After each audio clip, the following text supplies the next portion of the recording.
authors, entertainers to innovators, we connect with those who help shape our culture.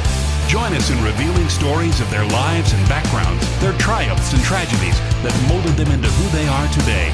Authentically off-script and personally illuminating, this is Audibles with Jason Scarborough.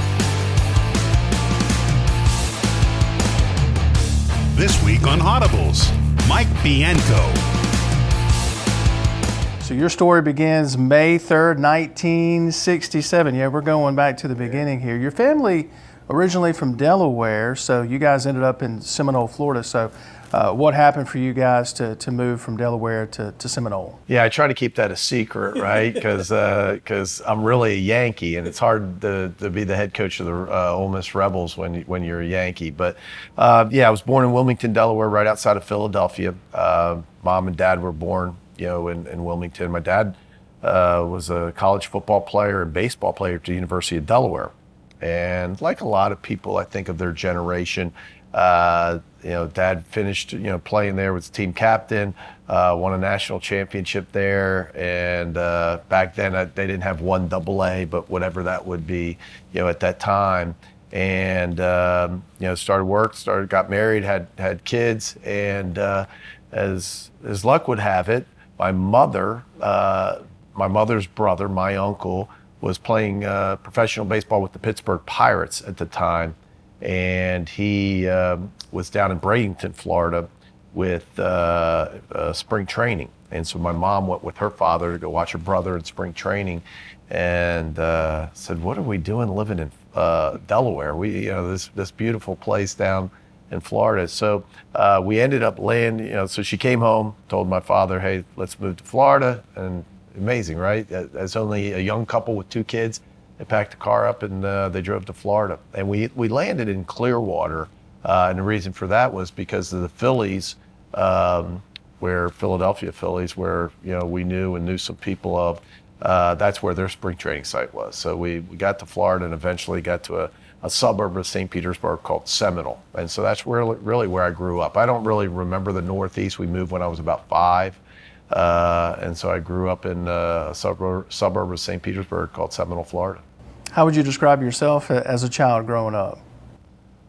That's a tough question. I don't know how anybody describes themselves growing up. I was a typical kid. I played sports. I was, an average student. Played football, baseball, and basketball. As you can tell, height-wise, my basketball career ended probably in 8th grade. But played football and baseball at Seminole High School. And for a couple of years, I played football. Really enjoyed it, but then this fall baseball started becoming pretty prominent, and I felt like I was missing too much baseball, so started playing fall baseball. And then my senior year, when it really came time to decide where you were going to go to school after that, I wasn't really getting recruited by anybody that really interested me, so I decided to go to junior college. And I went to a place called Indian River Community College, which is in Fort Pierce, Florida, about 100 miles north of Miami, right up the East Coast. So for the people that don't know, it's Seminole, Clearwater, St. Pete is all on the Gulf Coast, right? The West Coast, Tampa Bay side. So I went to junior college across the state, almost due east, right across the state, about 3 hours. Played junior college baseball for 2 years there, and then got recruited by Louisiana State University. And to be honest with you, I didn't even know where Louisiana was. I never left the state of Florida, so I knew it was over near Texas somewhere. But I did know of their coach, a guy by the name of Skip Bertman. And the reason I knew Coach Bertman was that he was from Miami. He was an assistant coach at the University of Miami in the late 70s and early 80s, and was there when Miami won their national championship. And then he took over the program at LSU in 1984, if I'm not mistaken. And so this is like the fall of 1986. And so during the Southeastern Conference, they got this young, hot coach, at the time, and decided to go to LSU. Do you remember how young you were when baseball really started becoming apparent, like this is going to play a major part in my life, or at least play some kind of role in my life? Do you remember how young? I don't know back then, and maybe it's, we all dream of playing in the big leagues or playing in the NBA, or a lot of people, I shouldn't say all. But it was different back then. You're talking, I grew up in the 70s and 80s, and I think, I don't know if anybody really, felt that way. You hoped that maybe you would get an opportunity, but it was different back then. And so I was hopeful that, my brother was really good. My brother was drafted out of high school in 1982 and ended up going to Duke University. And so I knew there was a chance of that happening, but you never know until it actually happens. So that's a long answer to your questions. Probably in high school, that was my hope and dreams. But still at that point weren't, really sure that it was going to happen. You mentioned Indian River Community College. How would you frame that experience before going to LSU, playing there at Indian River? Well, terrific, and really nothing to compare it to. Going to junior college, playing baseball after high school. You knew that pyramid of success, was getting steeper and steeper. Where all the kids that started when you were little league, and then senior little league, and then high school, there's less and less people. And then even, after high school, now you're playing junior college, there's not as many kids. Although I played at a really good high school with, I think we had like 9 or 10 kids that ended up playing Division I baseball off my high school eventually. A lot of us went to junior college route at first, but so many kids. So a really good high school. But at Indian River, it was a different level of baseball. You could tell, we were playing against much better talent. Coaching wise, Mike Easom was my coach there, and Coach Easom was a star at Florida State. Also coached minor league baseball in the summer times in a rookie league up in Montana.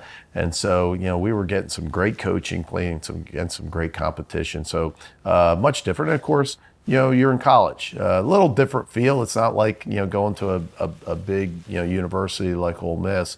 But, you had to get up on your own. You had to go to class. It was different for sure. But an experience that, of course, I really enjoyed and felt benefited me. You mentioned going to LSU. You transferred there in 1988. So you mentioned Skip Bertman, hot, young, new coach at the time at LSU. Was there another reason or something else with LSU that made it attractive to you, something other than, of course, Coach Bertman?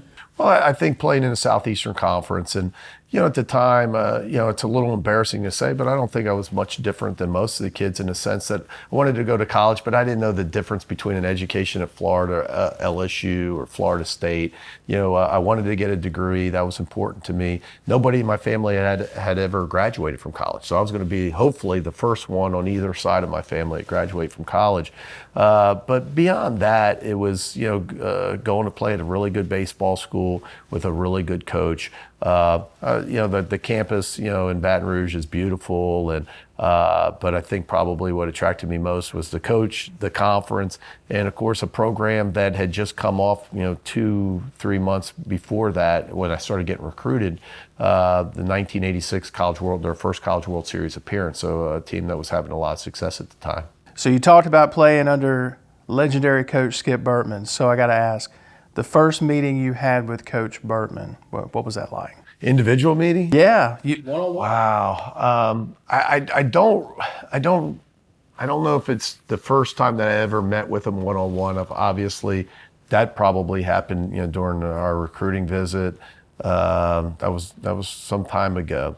I do remember one of my first individual meetings. We have these player conferences. We still do here at Ole Miss, where the coaches split up the players and they meet with them individually, kind of like a conference. And you go over your grades, you go over your housing situation, and then the last component of the conference is your baseball progress. And I remember sitting with Coach Bertman, and you know how stories exaggerate over years, so I'll try not to exaggerate it.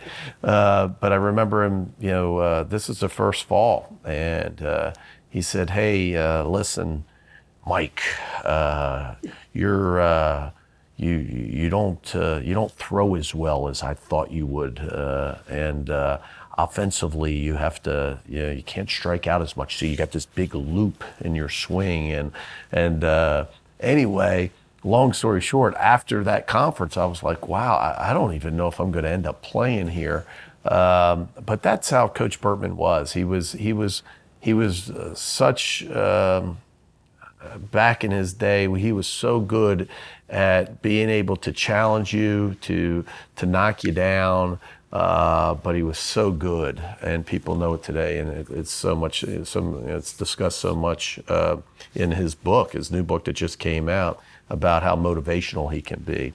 And but I remember walking out of that player conference going, wow, I'm not sure if I'll ever play here. He doesn't think I'm very good, but fortunately I had that wrong. I got to play a lot there. Don't go anywhere. Audibles returns in a moment here on the Spirit Media Network.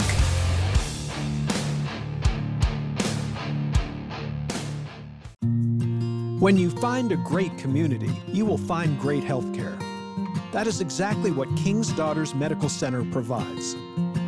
Keeping businesses moving with occupational wellness, heart-healthy screenings, diabetes education and management, community education, and remote patient monitoring that promotes better care in between regular office visits. KDMC, caring for our community like no one else can. We're going the extra mile, and we're taking you with us. We have a responsibility to get the work to the streets. Join us on the Extra Mile podcast as we travel Mississippi highways to bring you in-depth conversations with state leaders, gotta have the ability to get their product to market, infrastructure stakeholders, and Mississippi locals to give you a behind-the-scenes look at transportation throughout the state. Highways, movement of goods, these are things that we rely on every day. You can listen and watch episodes of the show by visiting gomdot.com/the extra mile. Wendy's without the Wendy's app is like a hamburger without the fresh beef. No! Get the app to order ahead, order delivery, earn free food, and get app-exclusive offers. One app, all the Wendy's. Family owned and operated since 1986, Lakeside Molding has become the trusted source of architectural products throughout the South. They offer fine interior architectural moldings, custom millwork, and cabinet doors designed and handcrafted in Flowwood. Their showroom on Lakeland Drive is stocked with today's most sought-after interior details, including corbels, post, fireplace mantles, bath vanities, mirrors, and much more. Tim Shoemaker and his staff work closely to meet client needs for new construction, restoration, and remodeling projects. Lakeside Molding, where details make the difference. So sweet, so crispy. Nobody makes breakfast as good as Wendy's new home-style French toast sticks. Nobody. Nope.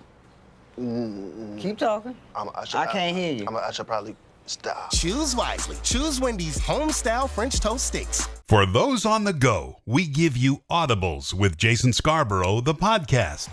What are we listening to? Are we listening to a playlist? Are we listening to a podcast? What a great question. Listen to our intimate interviews with guests on your favorite podcast platforms, including iTunes, Google Play, Amazon Music, Spotify, TuneIn Radio, and so many more. Do you ever look back and say, my life, the story could have ended up differently had it not been for your grandparents? Incredibly different, for sure. Plus, you'll hear behind-the-scenes commentary on each guest, interview preparation, location, and so much more from Jason himself. Do you have a favorite Coach Bowden story that you can share with us? I can tell you this, what you see with Bobby Bowden is what you get. Check out Audibles with Jason Scarborough, the podcast, on any of these popular podcast locations and hit subscribe, download, and enjoy. Now, back to the show.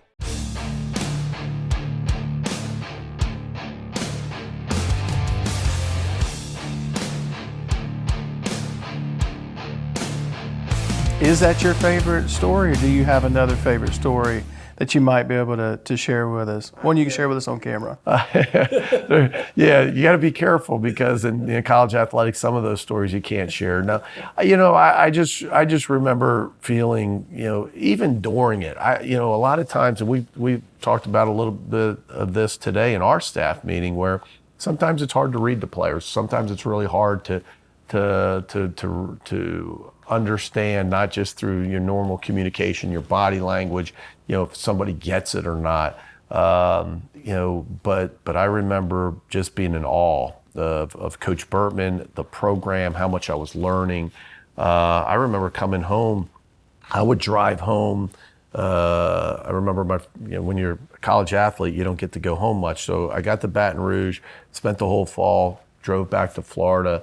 It's like about a 12-hour drive straight through. Got back home probably 12:30, 1 o'clock in the morning. And of course, my parents, because I'd just gone away for college, really, if you don't count junior college, my first time away from home. And when I got there, I remember just sitting up for hours, just talking to my father, telling him all the things that I've learned and how excited I was. And of course, my dad being a former college athlete and probably should have been a coach. He would have been a great coach. He was my coach growing up, but he should have got paid for it. He should have been a college coach. I just remember him just listening and us talking for hours my first night home about how much I was enjoying it, but more importantly, how much I was learning. That 1989 team that you were on, that LSU team, I'm going to have to cheat and look down at some of my stuff here. You were the team captain, starting catcher for that LSU team that made it to Omaha. That was the fourth trip in Coach Bertman's first 5 seasons at LSU. And you called for one of the most dominating pitching staffs or pitching rotations probably in SEC history, if not college baseball history. That team started a streak of 17 consecutive postseason appearances for LSU baseball. That 89 team also won a super regional against Texas A&M. Many consider that Texas A&M team one of the greatest teams, if not the greatest team, to ever take the field. That team wasn't able to bring home a championship, but there's so much that was accomplished during that season. Is there an accomplishment on the field that maybe doesn't get the ink that maybe you think it deserves, that you're proud of? Well, first, let me correct you. They didn't have, because we don't want to date, they didn't have super regionals back then. They didn't start the super regional era, I think, until like 98, 99. I'm from the super regional era, so, yeah. You're a young guy. So that was maybe a decade later, but it was a regional. So back then, they didn't even have 64 teams, it was 48 teams. And they were 8 6-team regionals. So the winners of those 8 regionals got to go to Omaha. But you are correct in saying that we went to College Station. It was at a time where we had a really good year. As you mentioned, we had so many great players and so many guys that ended up playing in the big leagues, and most notably, Ben McDonald, but other great ones as well. And we thought we were going to end up hosting our own regional. And then when we knew we didn't get a regional site, they always kept a kind of an at-large regional up in the Northeast, and a lot of times in Connecticut or up in that area, just I think to regionalize the regionals, if you will. And we ended up not going to there either, and ended up being a number 2 seed in College Station, having to face one of the greatest, if not the greatest, regular seasons of all time. I think they were 55-5 when the season was over, but by the time we played them, they were 58-5 and had beaten like their opponents in the 3 games of the regional to that point, something like 66 to like 6, and we had the daunting task, to have to beat them twice, and we did. In the first game, Ben McDonald pitched, and obviously was Ben at his best and handled them, and we ended up winning the first game. The second game went into extra innings, doubleheader, and I just remember it being a really long day, and it was kind of that David and Goliath story, because this was before, although LSU had some success, didn't have the notoriety of, a lot of teams, since then that played at LSU. And so we had won there. Bertman often, calls it his 6th national championship. So he won 5 and, to win there. And unfortunately for us, I mean, that was, the greatest moment I ever had playing baseball, and, just a cool accomplishment. But probably, unfortunately for us, we probably used up so much emotion and energy in there that we didn't play as great in the College World Series. We ended up winning 2 games. We were 2-2, and I think came tied for 3rd. And we were probably good enough, like a lot of teams every year in baseball, but just didn't play well enough in Omaha to finish the deal. But certainly, that College Station regional was the highlight of my baseball career. So you finished at LSU 1989. So what were your expectations or goals? What were your ambitions coming out of LSU in 1989? Personally? Personally or baseball-wise? Well, I tell the story often that, during my senior year, I remember I used to work Coach Bertman's camps, and I remember him at one of the road trips. We were flying somewhere, flew commercially, and so Bianco, Bertman, B's, we were, he was usually in first class. He must have not been able to get bumped up that time, and so I was sitting next to him, and I remember him asking me, because I used to work his camps, he said, "You're going to be a coach, when you graduate." And I said, "Oh, no, sir." And he said, "Why?" And I said, "Well, you guys don't make enough money." And of course he laughed. But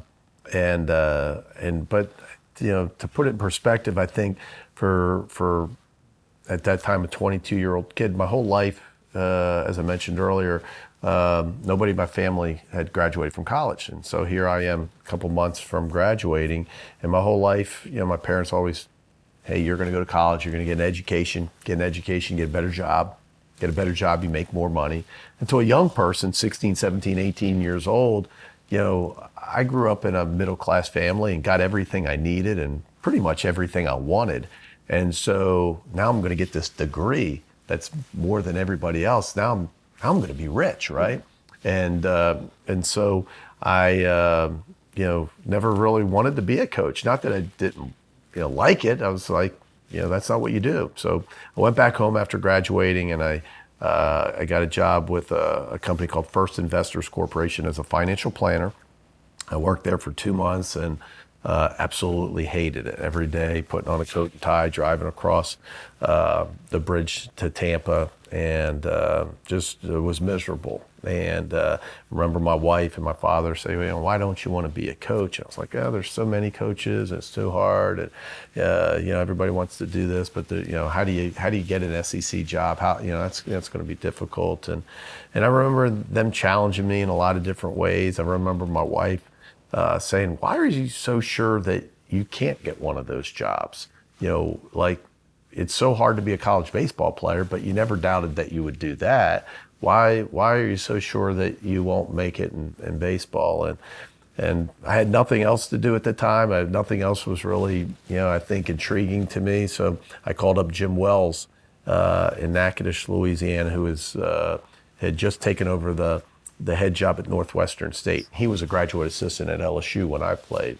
And called him up and I said, looking for a job, and Coach Bertman said you might have a graduate assistant job opened up, and 2 months later I'm coaching in Natchitoches, Louisiana. Do you ever look back at that conversation with your wife and think, my goodness, what if she hadn't said that to me? Was that kind of the push you needed to pursue coaching now that you look back at it? I don't tell her that. I think I just told her. Yeah. But it's not that I didn't think I could be a coach. I just didn't know, do you want to do that the rest of your life? And, when you're a young person, as I mentioned, one of the earlier, questions, I think a lot of times as a young person, you're listening and you're hearing, but you don't always get it. And so, I remember people growing up, "Hey, don't worry about money. Don't worry about that. Find your passion. Find something you enjoy. You're going to be doing it for the next 40, 50 years of your life. You need to find something that you enjoy doing."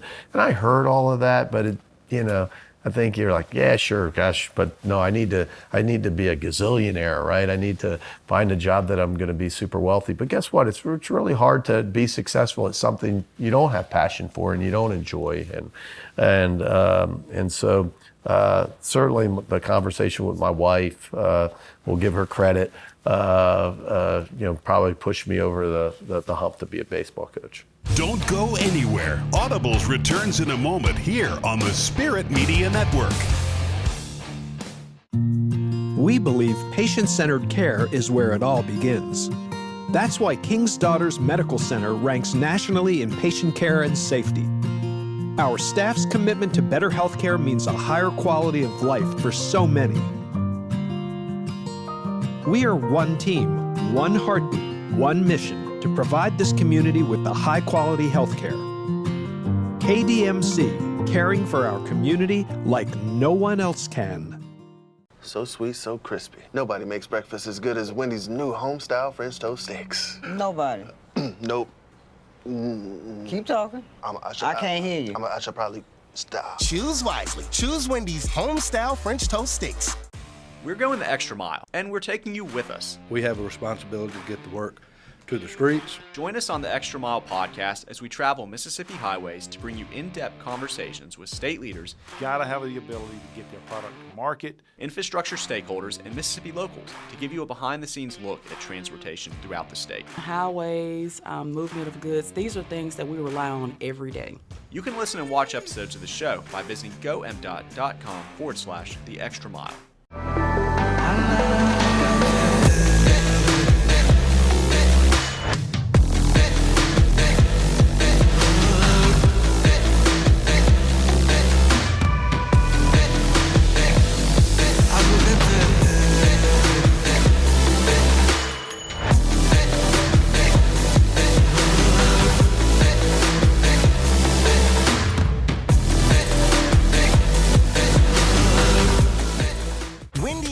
Wendy's app is like a hamburger without the fresh beef.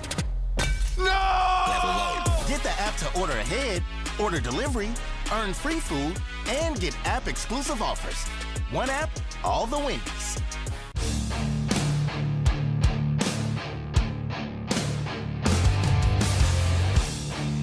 You mentioned that experience with Jim Wells at Northwestern State in light of what just happened in June, winning the national championship. Do you ever look back, or have you ever looked back at that experience? How valuable, when you look back now, how valuable was that experience? All of those, not just that, but, I think as you get older, and not just reminiscing, I think, I look back and how fortunate I was that my parents landed in Florida. I didn't grow up in Wilmington, Delaware. If I would have grew up in Wilmington, Delaware, there's no doubt, I probably wouldn't have played college baseball. My father was a football player. He played baseball in college, but, in the Northeast, especially in the 80s, it was tough to be a college baseball recruit. And so you look at a lot of different moments in your life and how they all kind of fit, to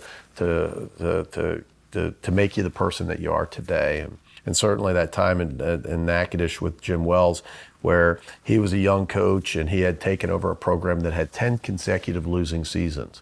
This will show you how great Jim Wells was. He got to Natchitoches, and like I said, 10, that's a decade of losing.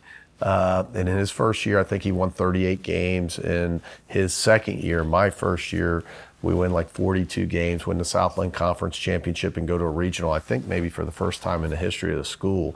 And in 5 years in Northwestern, he won 3 conference championships and then went to 3 regionals, and then became the head coach at the University of Alabama, and retired around 2009, I believe, as the all-time winningest coach at the University of Alabama. And then I'm sure he would admit, he deserves a ton of credit, but it was that system that we learned from Coach Bertman, that Bertman brought from Miami to LSU, from LSU to Northwestern State, and then was still working in Tuscaloosa. And but those 2 years that I spent with Coach Wells, and Wells, even though we did so much, even though that Coach Wells kind of mirrored his program after LSU, and from bunt defenses to the things we did, it was different than LSU. We're in the Southland Conference, not the Southeastern Conference. And so, we painted the dugouts, and we, got the welder on campus to build us L screens. We didn't have enough money to go buy them. He did things, on a tight budget, but man, he was a workaholic. He was a guy that just loved to coach the game, and I learned that from him, that you can coach it and make a difference. Recruiting's awesome. And all the people say that recruiting's the lifeblood, and it is. but he was a coach's coach. I mean, he loved to coach. He loved to coach all different aspects of the game, and I think that really got me hungry for coaching. My time there. So you talk about that experience at Northwestern, but then in the 90s for a period of time, you get to go back and coach with Coach Bertman, your mentor. How did that experience shape your coaching career now that you've had some opportunities to reflect back? You've heard the phrase timing is everything. Well, this was perfect timing. And so, my first stint with Coach Bertman as a player, we had a lot of success on the field, but they weren't the team that a lot of people, when you talk about LSU baseball now, especially young people, even people of your generation, this is kind of when it all started. They had just won their national championship, or their first national championship, in '91. I got there in the summer of '92. I was there for 5 years. We went to the College World Series 4 times and won 3 national championships, so it was perfect timing. But I tell this often that the thing that I'm most fortunate about those 5 years, and even though that we won 3 national championships and tons of rings and wins and fond memories, the thing that I'm most fortunate about is I got to learn his system up close and personal. And Bertman, coach just had a way where he was just so much different than any other coach that I've ever come across, even since then. He was a great coach. He was a great tactician. I mean, he could teach the game, but he also realized that there was more to that, to developing a program. And that's where I was fortunate. I got to learn, why we had more people at our games than everybody else. And people think it's winning, and that happens in football and basketball. There's a lot of programs that win in baseball that don't draw. And so there's a method to the madness. And he was worried about things. He was worried if the coffee was hot in the concession stand. He was worried if the view was obstructed in the stands. He was worried about different things in the program that people, normally and even today would say, hey, stay in your lane, just coach the team. He knew that to develop this, full service program, as he would say, and one that not only won, but, was able to lead in attendance and everything else, that you had to be a CEO. Like, you had to know what was going on in all aspects of the program, not just the baseball, but the marketing, the ticketing, the fundraising, all those types of facilities. And I learned that was important, that you had to be able to do that. And obviously, that I took that when I left to become the head coach at McNeese State. It was more than just bunt defenses and teaching a guy to hit or to pitch. Those things are important, and those are what get you to the office. Nobody wants to become a coach to recruit or to build facilities or to worry about attendance.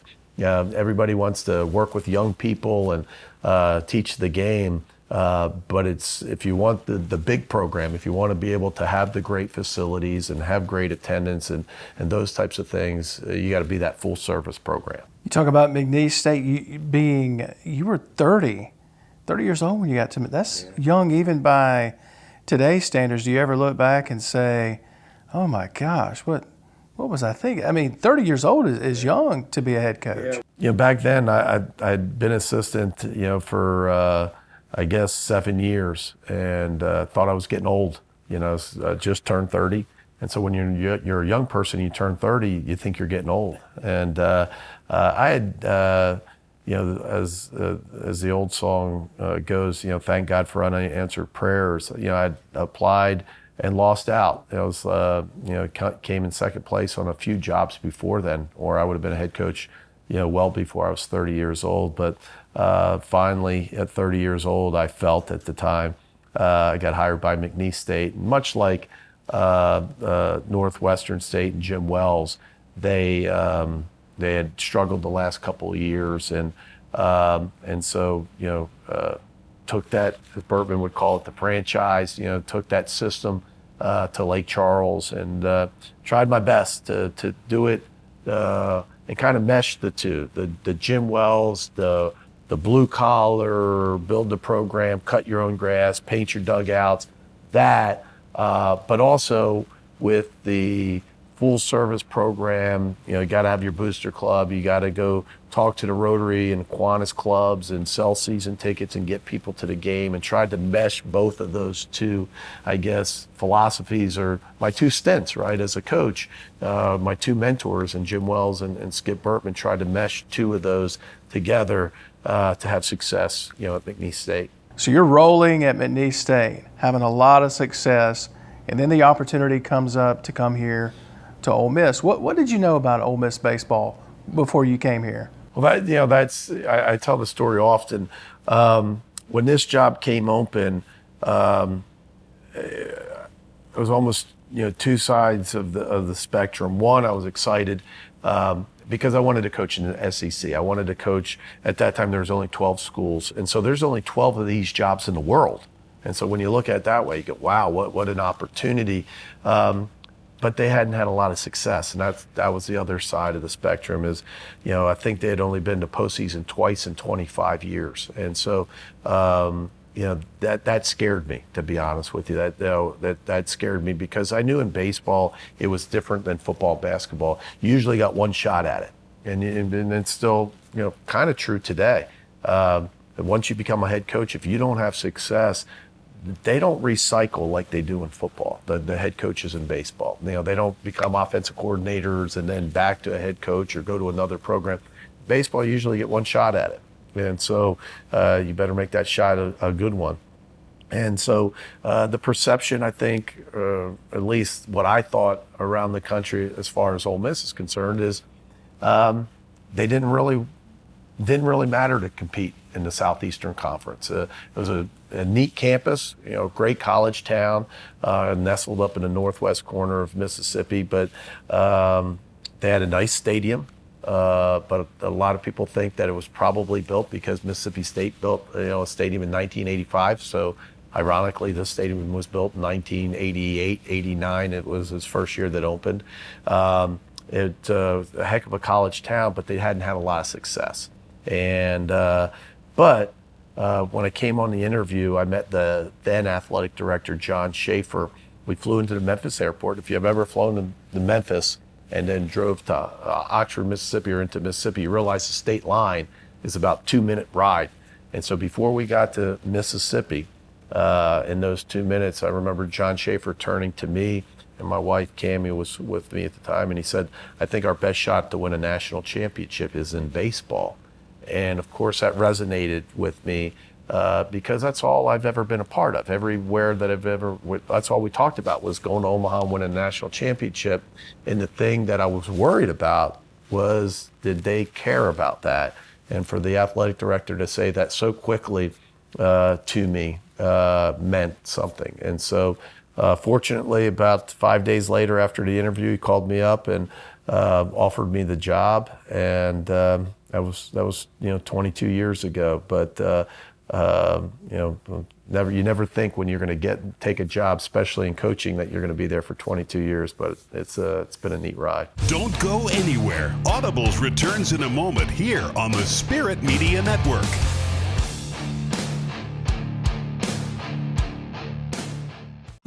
Quality of life is about lifelong care. Your family's health care is important to you, and that's important to us. King's Daughters Medical Center is here for your family in every stage of life, from the excited new parents, adolescent and teen years, to the big day. Walking alongside of you in life's journey, living a healthier life. KDMC, caring for our community like no one else can.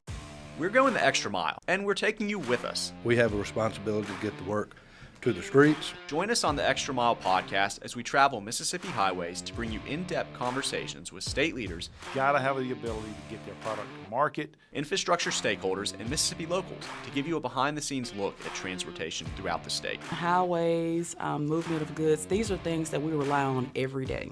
You can listen and watch episodes of the show by visiting gomdot.com/the extra mile. Wendy's without the Wendy's app is like a hamburger without the fresh beef. No! Get the app to order ahead, order delivery, earn free food, and get app-exclusive offers. One app, all the Wendy's. Family owned and operated since 1986, Lakeside Molding has become the trusted source of architectural products throughout the South. They offer fine interior architectural moldings, custom millwork, and cabinet doors designed and handcrafted in Flowwood. Their showroom on Lakeland Drive is stocked with today's most sought-after interior details, including corbels, post, fireplace mantles, bath vanities, mirrors, and much more. Tim Shoemaker and his staff work closely to meet client needs for new construction, restoration, and remodeling projects. Lakeside Molding, where details make the difference. So sweet, so crispy. Nobody makes breakfast as good as Wendy's new home-style French toast sticks. Nobody. Nope. Keep talking. I can't hear you. I should probably stop. Choose wisely. Choose Wendy's home-style French toast sticks. For those on the go, we give you Audibles with Jason Scarborough, the podcast.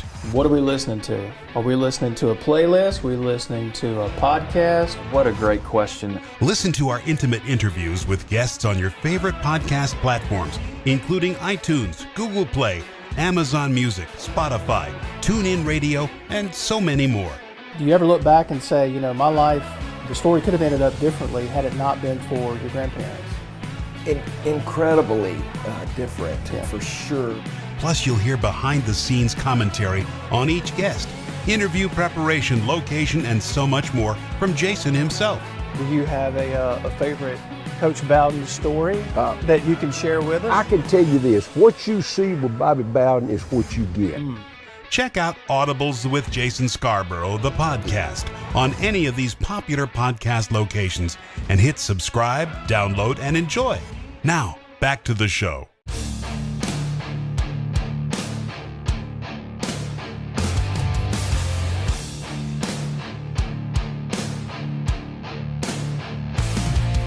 Heard you talk a lot about buy-in when you first started here at Ole Miss, and that buy-in, it seems like you try to get people to buy in every year. What was the biggest challenge for you when you first came to Ole Miss to get that buy-in? What was the biggest challenge for you? I think baseball's different, as I mentioned earlier, and it's a great game and it's popular, but it's one of those sports where it's different than football. That in the SEC, if you win in football, the people are going to show up. If you win in basketball, the people are going to show up. In baseball, it's not always that way. And so you had to sell your program. And so, when I first got here, one of the things I did was, look up, in the Chamber of Commerce, all the different civic organizations, the Rotary clubs and the Kiwanis clubs within about, 30-mile radius. And, sent them all emails saying that, because they always need a speaker once a week. They have meetings once a week. That I'm available, and had our sports information director and ticket office, type up a season ticket brochure that would explain, and talk about the team and have an application there, so you'd have something to pass out when you went and speak to these people. And we started doing that. I remember getting frustrated early where I had one of the first battles I won was, hey, they used to sell SEC package baseball season tickets. I was like, why would you do that? And they go, well, nobody wants to come until after basketball anyway. And I said, well, certainly, because you're selling them a cheaper season ticket. How are we ever going to get anybody to come opening day if that's not even, a ticket in some of the season ticket packages? We need, they need to have a ticket for every game, or we're actually giving them an excuse not to come. And so we stopped doing that. And can you imagine that, in non-conference games and weekday games, they didn't even let people come into left field. We had to talk them into unlocking a gate and pay a security guard and a ticket person out in left field to let the people come in. That's how long ago it was. And that's, and it's not their fault. They were no different than most of the schools. The only other schools, LSU and a couple others that were drawing, but they were doing that, and they were more encouraging and had more of the vision, as Coach Bertman used to say. I always envisioned, the old stadium that was built in 1989 that had just under 3,000 seats. I remember talking to Pete Boone, the athletic director after a few years when I was here, about we're going to build the stadium down along that hill. That's going to be grandstands. People won't be sitting in lawn chairs with their back of the legs of the chairs cut off anymore there. We're going to build, you're going to have to do it. And again, I think you have to have that vision. You got to have that belief in anything, and not just a coach, but in anything that you do and in any industry that you're in. But I always saw that. I always saw that, college baseball is such a neat game. But you got to get the people here. I was amazed, and still sometimes I'll ask today, who's not been to Swayze Field? Now, after 22 years, you go to most organizations, people have been, but early on, it was amazing to me. Oxford's a town that you can get anywhere in 5 minutes. Mm-hmm. And how many people have never been to a baseball game here? I was, just astonished. And so, but it doesn't take a lot just to ask them. Just show up. It's affordable. It's great. It's family entertainment. And it's for some families, not just the price, but it's better for them as a family because the kids can run around and be in a playground. It's different than going to a football game or basketball game where the kids have to sit in their seats the entire game. And so, a lot of people found their niche, in left field or somewhere in the stadium where this really worked for them. And then it would build. We live in that lottery generation where, it's not going to just happen overnight. It's not going to just be in one game or one speech, one season ticket brochure. That we just gradually, each year our attendance, continued to increase and break attendance record every year, season ticket record every year. And the athletic department kind of caught on, and, they started to realize, and certainly when you start to host regionals and those types of things, when you're hosting events, NCAA tournaments that lead to the College World Series, it's a lot easier to have the buy-in. So June 26, 2022, that's a date you're going to remember for the rest of your life. Ole Miss fans, Ole Miss faithful, remember for the rest of their life. You're going into Game 2. You guys had already beaten Oklahoma pretty soundly in Game 1 of the College World Series Finals. And going into that Game 2, going to be a deciding Game 2 if you guys win. What are you telling your staff? What are you telling the player? What was your message to everybody that day? Well, I think when you get to that point, you just want to play well, right? You want to be your very best when it means the most. And I remember the last message before we walked out of the meeting room, and we would meet on the second floor, and then we would go down the stairwell, and then actually it would have been easier just to turn right and get to the bus, but we would walk through the lobby. And with each game, more and more people showed up. I don't know how many. It's hard to, calculate, how many people were there, because I thought there was a lot the first game that we played there. But we would walk through the lobby and high five all the fans, and they would kind of have a pathway all the way to the bus. And with each day, more and more people, and you didn't just notice it there. I think that was our vantage point, but you could see it all around Omaha with each day. More and more, Rebel fans showed up. But my message to them right before we walked out, on that Sunday, was that, obviously, we got to that point and it was a neat season, and a lot of people have showed up. We're about to high five, a lot of people before we get on the bus. And most of them, if not all of them, think that they got to Omaha or came to Omaha to see you win a national championship. But what they've really done is they've fallen in love with this story. They've fallen in love with this story of not this rags to riches, not this Cinderella story, because that wasn't us. We were a team that was preseason ranked in the top 5. We were a team that at one point in the middle of the season, starting conference play, we were ranked number 1 for 2 consecutive weeks. But this was a story about a team that was once good that fell down and fell into this hole and got up and started playing well again, and here they are, on about to win a national championship. And the amazing thing is, that's kind of society today where, people fall down all the time. And, some people enjoy kicking people when they're down. Some people can't wait to be on social media to make fun or to laugh or to poke.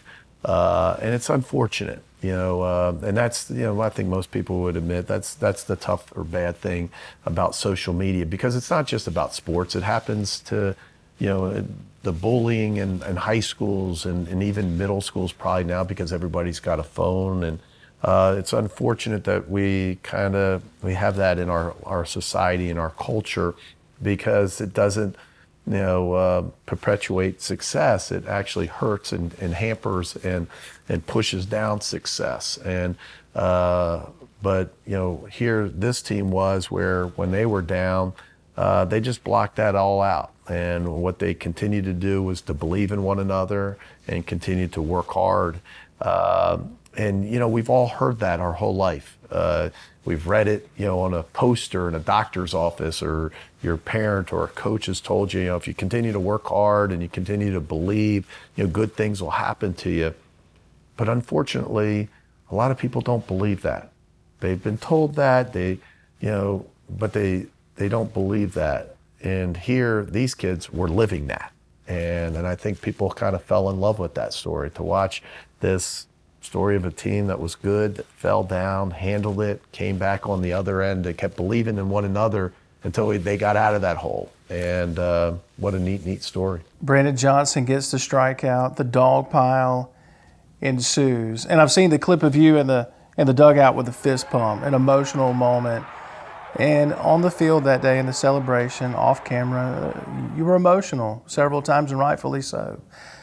Ole Miss baseball national champions, when you hear that now that you kind of had some time to kind of digest it and reflect, what emotions, what thoughts come to your mind? It's just hard. It's hard to put into words. It's hard to, it's because I think the feelings and emotions touch on go in a lot of different directions. So I think it's hard to, just encompass in, a couple sentences. I think I was amazed afterwards, and especially for a few days afterwards.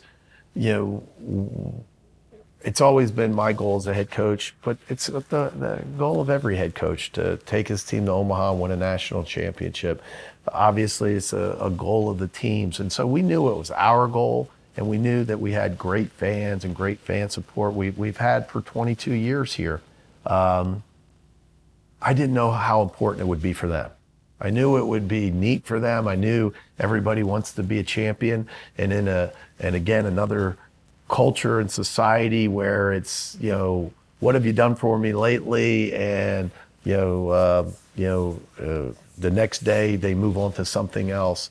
But it touched these people. It touched the Ole Miss family. And I mean it as a compliment. But I guess I was, I think I've been kind of amazed and overwhelmed at how much it's meant to people that don't even follow baseball every year, or aren't season ticket holders, that because they're an Ole Miss Rebel, they're a national champion. And that's been a really cool thing for me, I think, especially a few days just after the championship. Obviously from a personal level, as I just mentioned, I think to be at the pinnacle, to be at the top of your profession, even for that brief moment, is really cool. And it's what you're hopeful, but it doesn't, and it sounds like coaches speak, but a few days after that, you realize that, you're talking to recruits. Well, these kids that you're talking to, they don't have a ring or not getting a ring. They don't have the national championship trophy. They're coming here to do that again. And so I think as a coach and as a coaching staff, it's easy to get refocused back into, okay, that's great and that's awesome. We'll have that memory. And we could always relive it, and we can watch the videos and we can do that, and that's great. And I think that's healthy and that's good. But your day job says you got to go back to work the next day, right? And you got to go, try to win the next national championship. So, I don't think we've had a problem in this office being where our feet are, and our feet aren't in Omaha anymore, and they're not on that national championship stage. And so that we've tried to realize that as we entered this fall, with this new team, where there's some of those players in the locker room that were here last year that won a national championship, but there's a lot of kids, to a highly talented recruiting class that came here to win a national championship, and we know that there's work to be done. Don't go anywhere. Audibles returns in a moment here on the Spirit Media Network.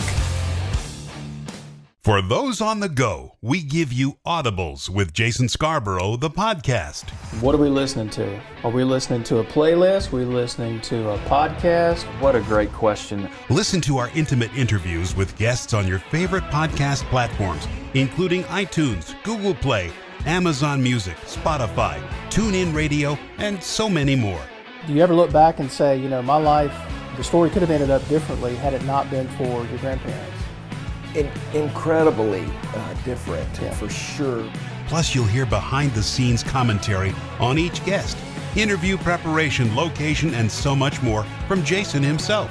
Do you have a favorite Coach Bowden story that you can share with us? I can tell you this, what you see with Bobby Bowden is what you get. Check out Audibles with Jason Scarborough, the podcast, on any of these popular podcast locations, and hit subscribe, download, and enjoy. Now, back to the show.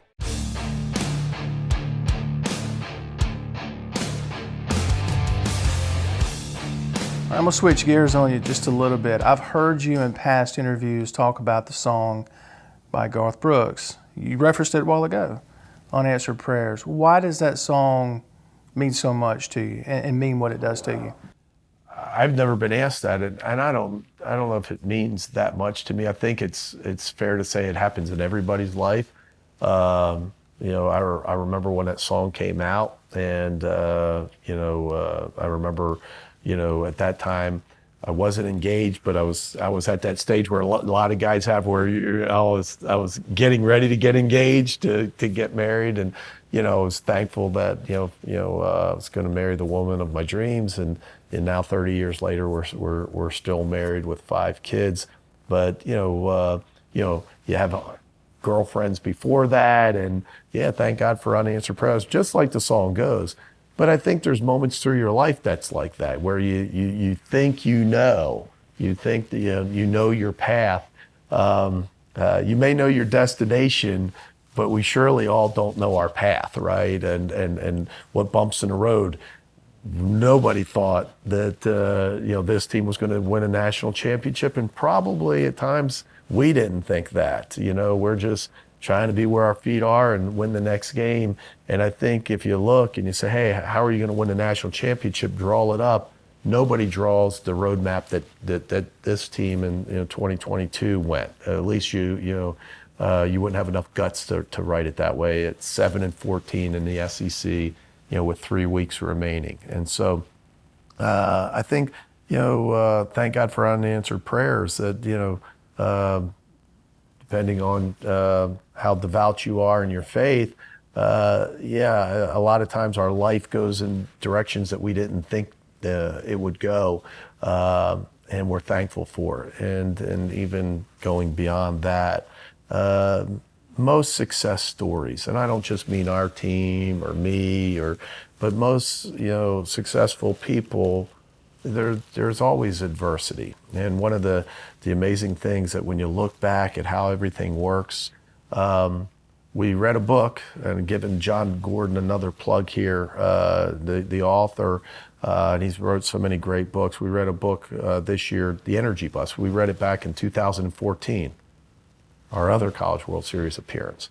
And I thought it was time to recycle it and bring it back out maybe 8 or so years later, where the players hadn't read it. Well, the book talks about that journey. It talks about being able to enjoy the ride, the good and the bad. And so that was kind of the mantra this year. Not kind of, it was. Enjoy the ride, the good and the bad. And most people say good and bad. You want a good ride. Well, most everything is good and bad. Just most people, either focus on the good or they focus on the bad. And really, you need to focus on both, to kind of get through it. And this team did. They certainly had some tough times, some bad times this year. But when you look back at the ride, it was certainly a good one. I gained even more respect for Coach Bianco with a Garth Brooks song. I did. When I heard that, I was like, I got to ask him that question. I'm going to switch gears on you again. So what's Mike Bianco like at home? Like, what do you do just when you say, I've got to chill out, I've got to wind down? What is it that you do? I'm boring. I'm boring.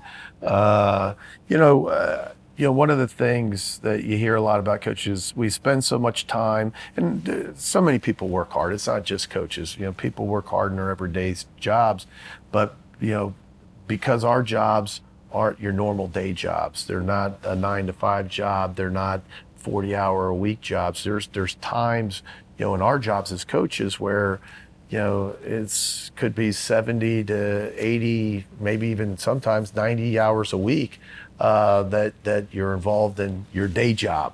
And so much of that gets you taken away from your family. Man, you got to have a great family, an understanding family, a wife that gets it, and so I've been very fortunate and blessed to have about as great a wife as you can have, but that's a baseball wife, and 5 kids, 4 boys and a little girl that understand what dad does. And what that does takes them away from a lot of not just games and things in their childhood, but landmark type stuff, proms and graduations. And I think I've been to 2 graduations of the 5. I've missed just about every prom, because of the time that it falls during the year in the springtime. I've missed a lot of different things. My son Ben had 2 senior days because of COVID in Louisville, and of course missed both of them. I was fortunate enough because of timing to hit, Drew's at LSU, and so you miss so much. So growing, as they were growing up, I tried to hit as many events as I could. So if I wasn't here, I was usually at one of their games or one of their practices or one of those types of things. Now that they're all in college or out, pretty boring. I'm there with my wife. We're trying to figure out the next challenge for us, but do a lot of reading, and that's about it at home. Final question for you. If you could go back and talk to 20-year-old Mike Bianco, how do you think that conversation would go? Wow. That's a tough one. We went for all these easy questions, and then you throw the bombshell at the end. I don't know. Would I change things? Maybe I wouldn't have done the financial planning and all of that, but as I just said, that contradicts the good and the bad, right? To this point, hopefully my ride's not over. Hopefully my ride's got several years in front of it.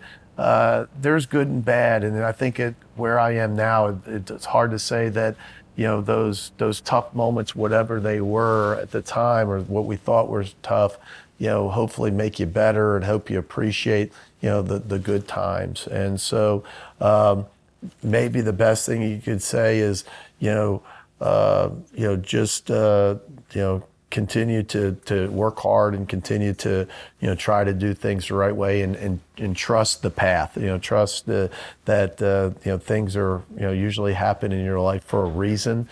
We don't always know it. And again, much easier said than done, but just trust it, continue to try to enjoy it every single day and do the best that you can. An incredible career at Ole Miss, and I want to say again to you, congratulations on being a national champion.